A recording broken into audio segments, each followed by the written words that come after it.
Hi guys, welcome to big topic. இதில் நம்ம மிக முக்கியமான விஷயங்களெல்லாம் பார்க்க போகிறோம். ஸ்கிப் பண்ணாமல் வீடியோவை கடைசி வரைக்கும் பாருங்கள். இது எல்லாத்தையும் தாண்டி முக்கியமான விஷயம், ஃபஸ்ட் டைம் நம்ம சேனலில் யாராவது பார்த்துருந்தீங்க அப்படின்னா மறக்காமல் சேனலை சப்ஸ்கிரைப் பண்ணி வச்சுக்கோங்க. அப்படியே நம்ம வீடியோவுக்கு ஒரு லைக் போட்டுக்கோங்க. லைக் போடுற அதே நேரத்தில் கமெண்ட் செக்ஷனில் பார்த்திங்க அப்படின்னா ஹைப்னு ஒரு பட்டன் இருக்கும். அந்த பட்டனில் பார்த்தோன்னா உங்களோட பாயிண்ட்ஸை நம்மளுக்காக கொடுத்தீங்க அப்படின்னா நம்ம வீடியோ இன்னும் பார்த்தோன்னா நிறைய பேர்கிட்ட ரீச் ஆகிறதுக்கு வாய்ப்பு இருக்குது. அதனால் அதையும் பண்ணி விட்டுருங்க. அப்புறம் பண்ணிக்கலாம் வெயிட் பண்ணிகிட்டு இருக்காதிங்க. இப்போவே பார்த்தோன்னா லைக் போடுற டைமில் அதையும் பண்ணிட்டீங்க அப்படின்னா நம்ம சேனலுக்கு இன்னும் கொஞ்சம் யூஸ்ஃபுல்லாக இருக்கும். கொஞ்சம் வியூஸ் ஜாஸ்தியாக போகிறக்கு வாய்ப்பு இருக்குது. சரி, ஓகே. இப்போ நம்ம பார்க்க போகிறது அமைச்சர்கள். அவங்களுக்கு என்ன வேலை? அவங்களுக்கு இனிமேல் எந்த இலாக்காவுமே ஒதுக்கப்படவே இல்லை. 10 அமைச்சர்கள் பார்த்தோன்னா தாவேகால இப்போ பதவி ஏற்றிருக்காங்க. அவங்களுக்கு என்ன வேலை விஜய் அவர் கொடுக்க போகிறாரு? எல்லா கோப்புகளையும் சைன் பண்ணாமல் அப்படியே கிடக்கு. விஜய் அவர் சீக்கிரமாக அதை கொடுக்கணும் அப்படின்னு சொல்லிட்டு இருந்தாங்க. எடுத்தடுப்பில் டக்குன்னு பார்த்தோன்னா கொடுக்க முடியாதில்ல. யார் யாருக்கு எதுன்னு அப்படிங்கிறத பிரித்து டிஸ்கஸ் பண்ணி அதுக்கப்புறமா தான் கொடுக்க முடியும். பட் எப்படியோ இப்போ 10 அமைச்சர்களுக்கு நம்ம தளபதி விஜய் அவர்கள் ஒரு சில இலாக்காக ஒதுக்கியிருக்காரு. சரி, இந்த அமைச்சர்களுக்கு கொடுக்கப்பட்ட இலாக்கா எது அப்படிங்கிறதையும் பார்த்துட்டு இவங்க உடனே பண்ணக்கூடிய விஷயங்கள் என்ன அப்படிங்கிறத பற்றி நம்ம சில விஷயங்களை சொல்லலாம்னு நினைக்கிறோம். சரி, ஃபஸ்ட்டு நம்ம விஜய் அவர்களுக்கு முதலமைச்சர் விஜய் அவர்கள் என்ன பொறுப்பெடுத்துக்கிட்டார் அப்படின்னா, பொது நிர்வாகம், ஆட்சி பணி, காவல் பணி, உள்துறை அப்படின்னு 3 விஷயங்களை கையில் எடுத்திருக்காரு. இந்த 3மே ஒரு சிஎம் கிட்ட இருந்துச்சு அப்படின்னா இதை விட ஒரு பெட்டரான ஆட்சியை யாரும் கொடுக்க முடியாது அப்படின்னு ரேஞ்சுக்கு செயல்படுத்த முடியும். அதை பண்ணுவார் அப்படின்னு ஒரு மிகப்பெரிய நம்பிக்கை இருக்குது. முக்கியமான பொறுப்புக்கு தளபதி விஜய் அவர்கள் கையில் எடுத்துக்கிட்டாரு. முக்கியமாக காவல்துறை என்னோட நேரடி கட்டுப்பாட்டில் இயங்கும் அப்படின்னு சொல்லி ஸ்டாலின் அவர்கள் 5 வருஷத்தில் நடந்துக்கிட்டாரு. ஆனால் ஏகப்பட்ட குற்றச்சம்பவங்கள் நடந்துச்சு, அதை பார்த்துருந்தோம். ஆனால் விஜய் அவர்கள் அதே கையில் எடுத்திருக்காரு மறுபடியும். ஆனால் நம்ம அப்படி பண்ணக்கூடாது, அப்படி இருந்துடக்கூடாது. முன்னாள் முதலமைச்சர் ஸ்டாலின் மேலே வந்த குற்றச்சாட்டுகள் எதுவுமே நம்ம மேலே வந்துடக்கூடாது அப்படின்றதுல கவனம் செலுத்தணும். இது வேறு யாராவது கொடுத்தா நடக்கிறமோ என்னன்னு தெரியல, அதனால் நானே பொறுப்பேற்றுக்கிறேன் அப்படின்னு விஜய் அதை கையில் எடுத்துக்கிட்டதே ஒரு மிகப்பெரிய விஷயமாக தான். ஆட்சி பணி, உள்துறை இது எல்லாத்தையுமே தளபதி பார்த்துக்கிறார் அப்படிங்கும்போது பயங்கர ஹாப்பி. சரியாக செயல்படுவார் அப்படின்ற நம்பிக்கை இருக்குது. காத்திருப்போம். அதுக்கப்புறமா ஆனந்த் அவர்கள் ஊரக வளர்ச்சி, நீர்வளத்துறை. புஷி ஆனந்த் அவர்களை பற்றி நிறைய பேருக்கு தெரியாத விஷயங்கள், ஏன் நம்ம பசங்களுக்கு நிறைய பேருக்கு தெரியாத விஷயங்கள் என்ன அப்படின்னா, அவர் ஒரு ஃபீல்டு ஒர்க்கர். ஹார்ட் ஒர்க் அப்படிங்கிறது அந்த லெவலில் போடுவார். அவரோட மேடை பேச்சு இந்த மாதிரியான சில விஷயங்கள் அவருக்கு சரியாக வராது அப்படின்னாலும் கிரவுண்ட் ஒர்க் பண்ணுறதுல அவர் அடிச்சிக்க முடியாது.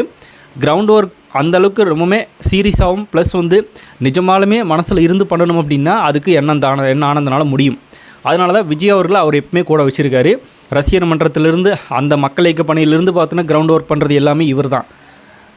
என்னதான் நம்ம பண்ண சொல்லி ஒரு விஷயத்தை கொடுத்துட்டாலும் கூட அதை பண்ணுறதுக்குன்னு ஒரு நம்பிக்கையான ஆள் வேணும். அதை சரியாக பண்ணி கொடுக்கக்கூடிய ஒரு நம்பிக்கையான ஆள் வேணும்ல.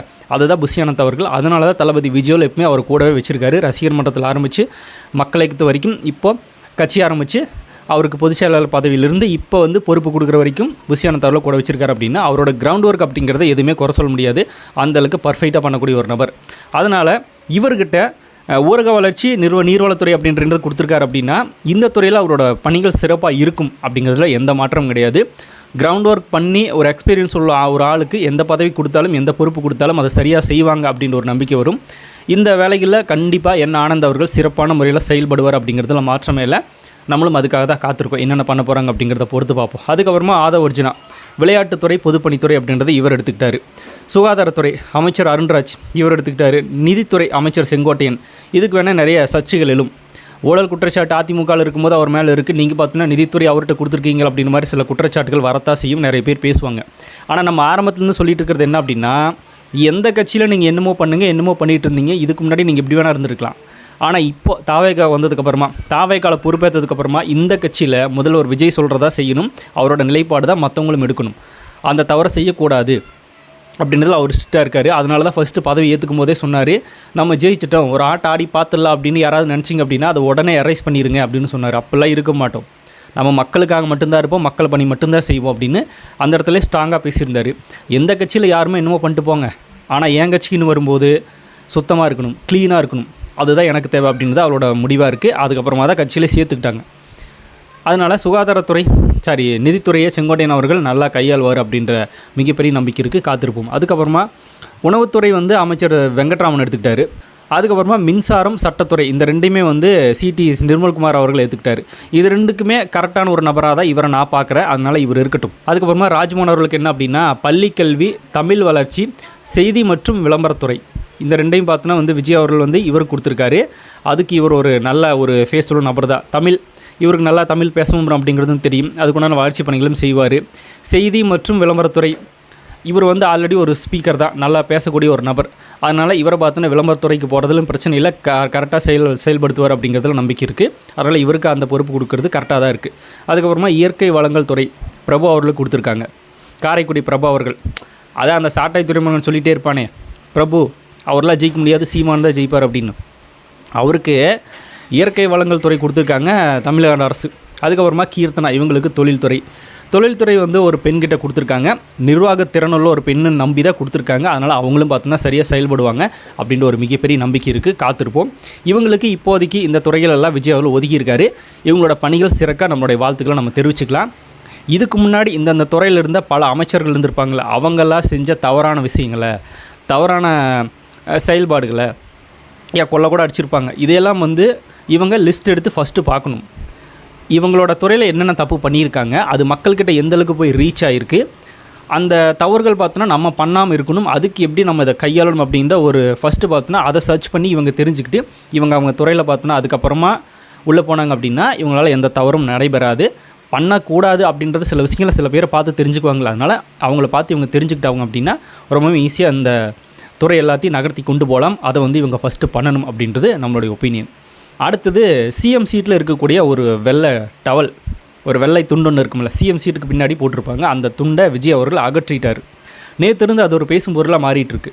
இதனால் அது துண்டை எடுத்தாலும் என்ன பெரிய அளவில் அது ஒரு பெரிய விஷயமா அப்படின்னு சொல்லி நிறைய பேருக்கு தோணலாம். அதாவது ஒரு வெள்ளை துண்டை இங்கேருந்து அங்கே எடுத்து போட்டாலே அது எவ்வளோ பெரிய விஷயமாக மாறுது, அது எந்தளவுக்கு பேசும் பொருளாக ஆகுது அப்படின்னா அதுக்கு ஒரே காரணம் முதல்வர் விஜய் அப்படிங்கிற ஒரு நபர். அதுலேயும் கூட சில விஷயங்களை இப்போ தெரிஞ்சுக்கலாம் அப்படின்னு சொல்லி எல்லாருமே பேச ஆரம்பிச்சிட்டாங்க. ஆக்சுவலாக அந்த வெள்ளை டவல் சிஎம் நாற்காலியில் மட்டும் எதுக்கு போடுறாங்க அப்படின்னா ஒரு விஐபிக்காகவா அப்படின்னு நிறைய பேர் நினைக்கலாம். ஏன்னா நிறைய இடங்களில் விஐபிஸ் உட்காருக்காக இந்த மாதிரி ஒயிட் கலரு சோஃபா செட்டுகள் போடப்படுது, ஒயிட் கலரில் துண்டுலாம் போடப்படுது, டவலாக போடுறாங்களே, அதனால் விஐபிகளுக்காக போடப்படுறது அப்படின்னு நினச்சிட்டு இருக்காங்க. உண்மை தான், இல்லைன்னு சொல்ல முடியாது. ஆனால் அது விஐபிக்காக போடணும் அப்படின்னு உருவாக்கப்பட்டதான்னா கிடையாது. இப்போ எம்ஜிஆர் காலத்தில், காமராஜர் காலத்துலலாம் பெரிய அளவில் ஏசிங்கிறத யாரும் யூஸ் பண்ண மாட்டாங்க, யாரும் யூஸ் பண்ணியிருக்கிறதுக்கு வாய்ப்பு இல்லை.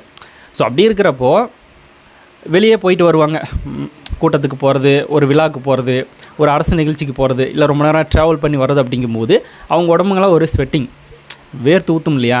ஸோ அந்த மாதிரி டைமில் அந்த நாற்காலியில் வேர்வை துளிகள் பட்டு அழுக்காகிறதோ இந்த மாதிரியான ஏதோ அவங்களுக்கு ஒரு டிஸ்டர்பன்ஸாக இருக்கலாம். ஸோ அதுக்காக ஒரு வெள்ளை டவலை அந்த காலத்தில் பின்னாடி போட்டு யூஸ் பண்ணாங்க.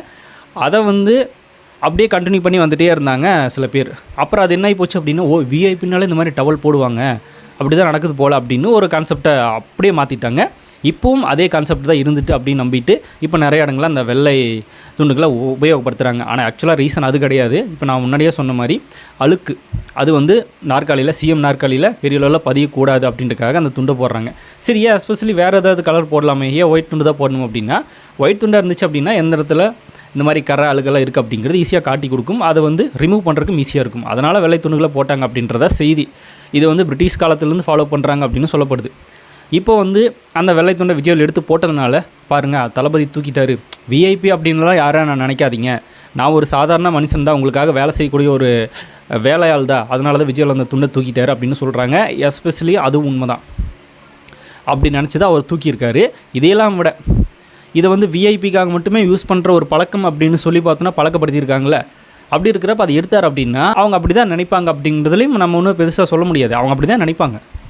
அதனால் அதுவும் ஒரு நல்ல விதமாக தான் இருக்குது. ஆக்சுவலாக ஒரு துண்டு எடுத்து அந்த பக்கம் போட்டதுக்கு எவ்வளோ கான்ட்ரவர்சி ஆகுது பாருங்களேன். அதுதான் சிஎம் விஜய், அதாவது சிஎம் விட்டுருங்க, தளபதி இருக்கணும்னா பவர்.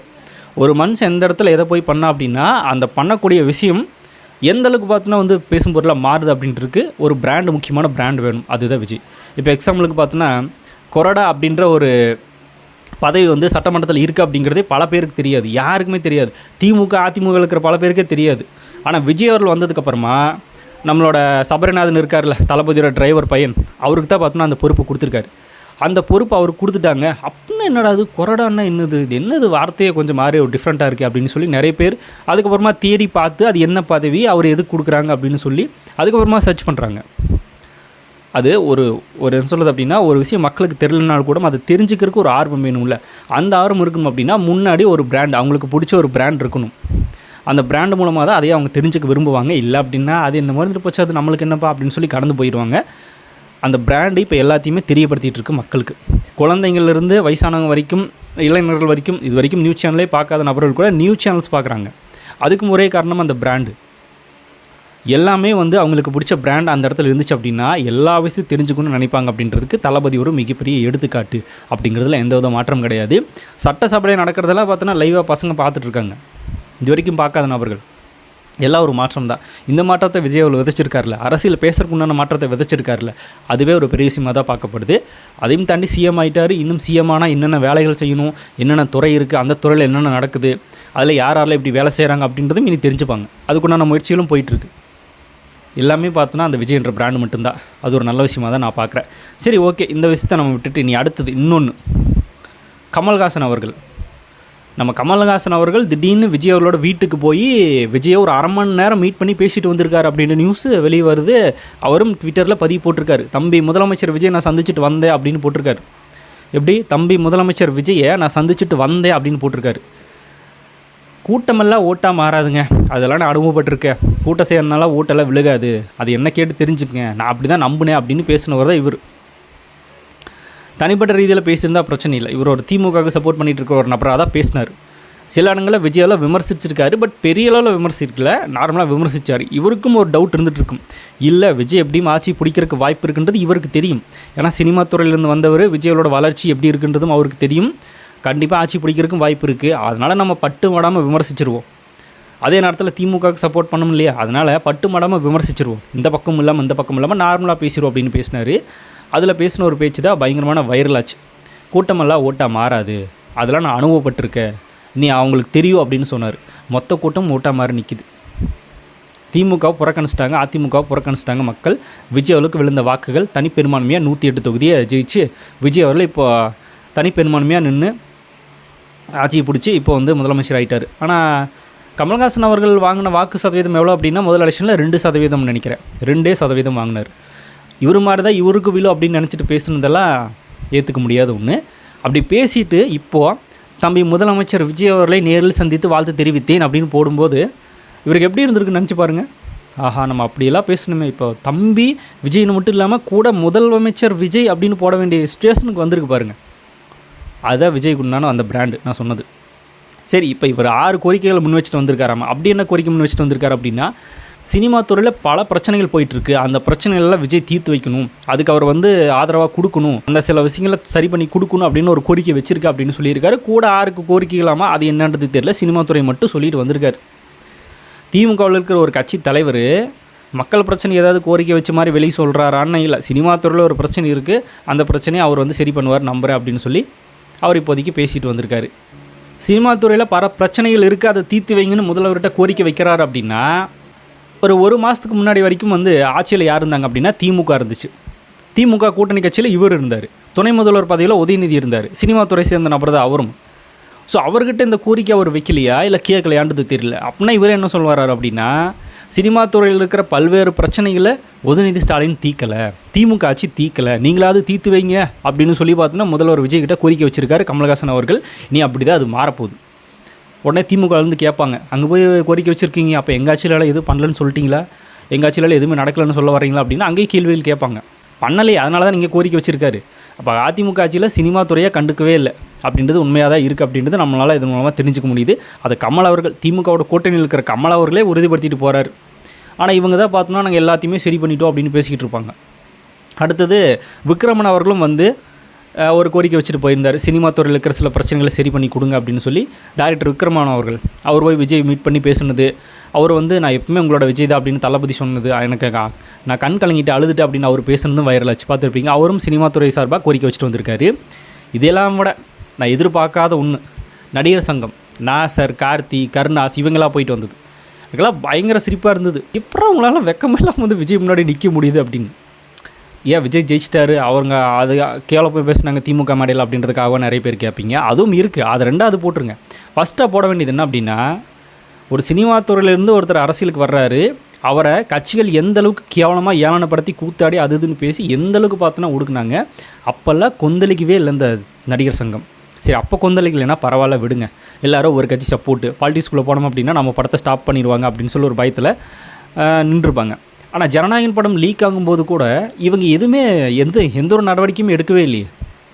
ட்விட்டரில் ட்வீட் போடுறது அதுதானே, ஒரு ப்ரெஸ் மீட் கூட வைக்கல, ஒரு ப்ரெஸ் மீட் வச்சு ஜனநாயகன் திரைப்படத்தை லீக் பண்ணிட்டாங்க. இது வந்து சினிமா துறைக்கே மிக ஆபத்தானது. இந்த மாதிரி நபர்களை வந்து சீக்கிரம் கைது பண்ணி சரியான தண்டனை கொடுக்கணும் அப்படின்னு ஒரு போராட்டம் பண்ணுறது, இல்லை ஒரு ப்ரெஸ் மீட்டில் போய் எதுவுமே இல்லை. ட்விட்டரில் ஒவ்வொரு ட்வீட் போட்டுக்கிட்டு சுற்றிட்டு தெரிஞ்சாங்க, அவ்வளோதான், வேறு எதுவுமே பண்ணல. அப்போ நடிகர் சங்கம் விஜயோட ஒரு பெரிய ஹீரோ படம் 500 கோடி பட்ஜெட்டில் எடுக்கிறாங்க. 500 கோடி பட்ஜெட்டில் எடுத்தாங்க அப்படின்னா கலெக்ஷன் தியேட்டர் ஓனர்ஸ்க்கு எவ்வளோ போய் சேரும், டிஸ்ட்ரிபியூட்டருக்கு எவ்வளோ போய் சேரும், அது சினிமா துறைக்கு எந்த ஒரு லாபகரமான செயல், அதை வந்து தடுத்துட்டாங்களே அப்படின்னு ஒரு கோபம் வந்து பொங்கி எழுந்து ஒரு ப்ரெஸ் மீட் வைக்கல, ஒரு ஆர்ப்பாட்டம் நடத்தலை, ஒரு போராட்டம் பண்ணல, ஒரு கண்டனத்தை பெரிய அளவில் தெரிவிக்கல, எதுவுமே இல்லை. ப்ரெஸ் மீட் வச்சாவது தெரிவிச்சிருக்கணும். சும்மா ட்விட்டரில் எழுதுறது, அந்த கடிதத்தில் எழுதி ட்விட்டரில் போடுறது, சோசியல் மீடியாஸில் போடுறதெல்லாம் இல்லை. ஒரு முக்கியமான படம், அது அரசியலுக்கு வந்திருக்காரு, இப்படி பண்ணியிருக்காங்க அப்படின்னு சொல்லி பெரிய அளவில் கொந்தளிக்காத ஒரு நடிகர் சங்கம். இப்போ அதே நடிகர் முதலமைச்சராகி சீட்டில் உட்காந்துருக்காரு, அங்கே போய் சினிமா சார்ந்த விஷயங்களை கோரிக்கை வச்சுட்டு வந்திருக்காங்க. சினிமா விட்டு வெளியே வரும்போதே நான் இனிமேல் சினிமாவில் நடிக்க மாட்டேன், முழு நேரம் அரசியல் இறங்க போகிறேன், அதனால் இந்தாங்க 1 கோடி, என்னோட பங்கு 1 கோடி அப்படிங்கிறது நடிகர் சங்க கட்டடத்துக்கு நான் தர்றேன்னு கொடுத்துட்டு வெளியே வந்தவர் விஜய். அந்த 1 கோடிக்காவது மதிப்பு கொடுத்து பேசியிருக்கலாமே, எதுவுமே இல்லை. இந்த கருணாஸ் எல்லாம் அந்த நடிகர் சங்க கட்டும்போது ஒரு கல் கூட எடுத்து கொடுக்காரதா விஜய் அப்படின்னு. அப்போ 1 கோடி கொடுத்தது யார்? நீ எவ்வளோ கொடுத்த? ஏன் எப்படா போய் விஜய் சிரிச்சிட்டு நிற்கிறேன்றது நம்மளுக்கு தெரியல. இவன் எந்த அளவுக்கு பார்த்தோன்னா ஒரு தற்கொலையாக இருப்பான், எந்த அளவுக்கு விஜய் எவ்வளோ தாக்கி பேசினான்றது தெரியும். இப்போ போய் விஜய் பின்னாடி பக்கத்தில் இன்னும் சிரிச்சுக்கிட்டு இருக்கான். பேசுகிறவங்க வேறு, துரோகிங்க வேறு. இவங்கெல்லாம் முழுக்க துரோகிங்க, விஜய்க்கு துரோகமான நபர்கள். ஆனாலும் அவங்கள சரிசமமாக உட்கார வச்சு என்ன கோரிக்கையோ அதை நான் சரியாக பண்ணித்தரேன்னு அனுப்பியிருக்காரு விஜய் அவர்கள், முதல்வர் விஜய் அவர்கள். அதுதான் அவருக்கு உண்டான அன்பு. அவர் சார்ந்த சினிமாத்துறை, அவரை வளர்த்த சினிமாத்துறை, அந்த சினிமாத்துறையினால தான் இப்போ விஜயவல் சிஎம் ஆகியிருக்காரு. ஸோ அப்படிப்பட்ட சினிமாத்துறைக்கு விஜயவல் கண்டிப்பாக பண்ணுவார். இவங்க கேட்கலாம் அப்படின்னாலும் பண்ணுவார், அதிலலாம் மாற்றம் இல்லை. அவர் பண்ணி கொடுப்பாரு. நீ ஏதோ ஒரு பிரச்சனைன்னு ஏதோ குரல் கொடுப்பீங்களா? என்ன ஒன்றும் இல்லை, என்ன பண்ணுறது, இந்த லெவலில் இருக்காங்க நடிகர் சங்கம். சரி, ஓகே, நம்மை தூற்றியவர்களுக்கும் நன்மை செய்யக்கூடிய நபர் தான் விஜய் அவர்கள், அது தொடர்ந்து பண்ணுவார், பார்ப்போம். சரி, ஓகே, அவ்வளோதான், முடிச்சுக்கலாம். இந்த வீடியோ பற்றி உங்களோட கருத்துக்களை கமெண்ட்டில் ஷேர் பண்ணிட்டு போங்க. முக்கியமாக அந்த ஹை பட்டனை கொஞ்சம் பாயிண்ட் சேர்த்து விட்டிங்க அப்படின்னா நம்ம வீடியோ நேராக ரீச் ஆகிறதுக்கு வாய்ப்பு இருக்குது. அதனால் உங்களோட சார்பில் அதையும் பண்ணிட்டு போயிருங்க அப்படின்றது ஒரு ரிக்வஸ்ட்டாக நான் கேட்டுக்கிறேன். அப்படியே மறக்காம நம்ம சேனலை சப்ஸ்கிரைப் பண்ணி வச்சுக்கோங்க. நிறைய பிக் டாபிக்ஸ், பொலிட்டிக்கல் நியூஸ் அப்படின்னு நிறைய நம்ம சேனலில் தொடர்ந்து வரும்.